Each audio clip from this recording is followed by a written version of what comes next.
सोचिए, अगर आपको सब कुछ मिल जाए, दौलत, शोहरत, ताकत, लेकिन दिल से सुकून छीन लिया जाए, तो क्या ये जीत होगी या हार? तकब्बुर एक ऐसी आग है जो आपको जलाकर राख तो करती है, लेकिन खुशबू तक नहीं छोड़ती। और आज हम बात करने वाले हैं तकब्बुर के उन 5 खतरनाक नुकसानों की, जो इंसान को सिर्फ दुनिया में ही नहीं, आखिरत में भी बर्बाद कर देती है। नंबर 1, तकब्बुर दिल को अंधा कर देती है। जब इंसान में घमंड आता है तो वो हक को देख नहीं पाता, सच्चाई सुन नहीं पाता और नसीहत कबूल नहीं करता। हजरत इब्लीस को ही देख ले, इब्लीस भी सिर्फ इस घमंड की वजह से अल्लाह का लानती बन गया।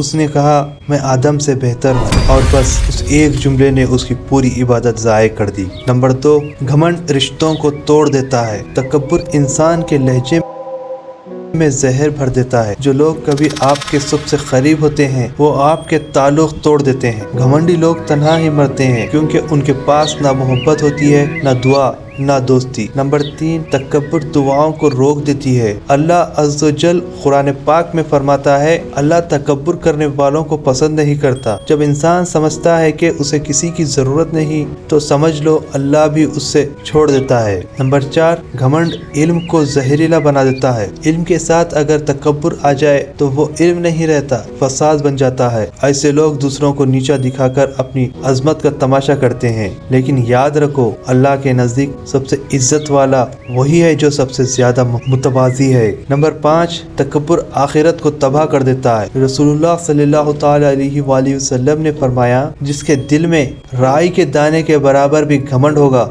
वो जन्नत में नहीं जाएगा। सोचिए, सिर्फ एक जर्रा, एक नोक के बराबर, और इंसान जन्नत से महरूम। तकब्बुर इंसान को सबसे पहले अल्लाह से दूर करता है, फिर लोगों से, और आखिर में वो अपने आप से भी बेगाना हो जाता है। इसलिए झुकना सीखिए। अल्लाह उन्हीं लोगों को उठाता है जो खुद को छोटा समझते हैं। आज से एक फैसला कीजिए, घमंड नहीं, शुक्र अपनाने, क्योंकि जो शुक्र करता है उसके पास बरकत कभी कम नहीं होती। अगर ये वीडियो ने आपको सोचने पर मजबूर किया है तो शेयर जरूर कीजिए। हो सकता है किसी और की जिंदगी भी बदल जाए। अस्सलाम वालेकुम।